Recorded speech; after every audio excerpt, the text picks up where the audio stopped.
నమస్తే అండి, welcome to modern poet Madhuri's kitchen. April, May, June జీడిపళ్ళకి చాలా సీజన్ అనమాట. ఈ సీజన్లో పచ్చి జీడి పిక్కలతో కూర వండుకుంటాం. ఈ జీడిపళ్ళు చెట్టు నుంచి ఫ్రెష్గా కాస్త బాగా ముగ్గిన జీడిపళ్ళు తీసుకుంటే, జీడి మామిడి పళ్ళు తీసుకుని పిల్లలు ఉట్టిన తినమంటే కాస్త ఇవి వగరగా చేదుగా ఉంటాయి కదా, ఇలా కడిగి ఉప్పు నీళ్ళలో కడిగిన జీడిపళ్ళు నేను ఒక 10 తీసుకున్నానండి.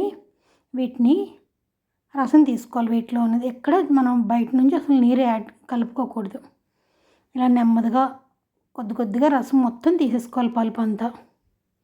కాకపోతే తీసేటప్పుడు కొద్ది జాగ్రత్త అండి. ఇది ఒంటి మీద కళ్ళల్లో గట్రా తోలకూడదు. కాస్త జీడి ఉంటుంది కదా, ఈ జీడి పండు నుంచి పిక్క విడదీసేటప్పుడు కూడా జాగ్రత్తగా చూసుకోవాలి.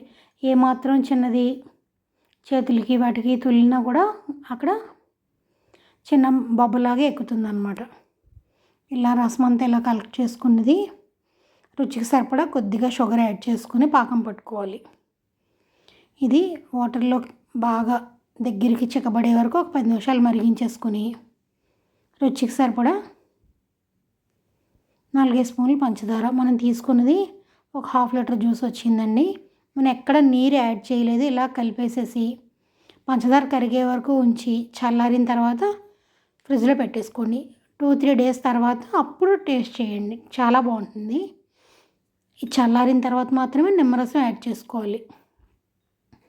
మనకు 1/2 లీటర్కి ఒక 2 నిమ్మకాయలు యాడ్ చేసుకోవాలి.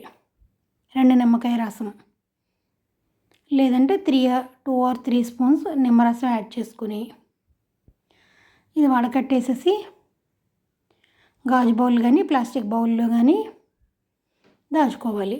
ఈ ఫ్రూట్ జ్యూసెస్ ఏవి కూడా స్టీల్ బౌల్ కానీ రాగి బౌల్లో కానీ ఎట్టి పరిస్థితుల్లోనే పెట్టకూడదండి. చూసారా, ఇలా కాస్త చల్లారింది. అప్పుడు మనం చేసుకున్నది ఒక వంతు ఇది జ్యూస్ యాడ్ చేసుకుని మిగిలిన 3/4 నీరు యాడ్ చేసుకుంటే మంచి టేస్టీ జీడిపండు రసం బాగుంటుంది.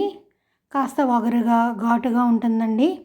2-3 రోజులు నిల్వ ఉండేసరికి పులుస్తుంది కదా, పులిసి జస్ట్ లైక్ ఆల్కహాల్ లాగా లైట్గా బాగుంటుంది అన్నమాట.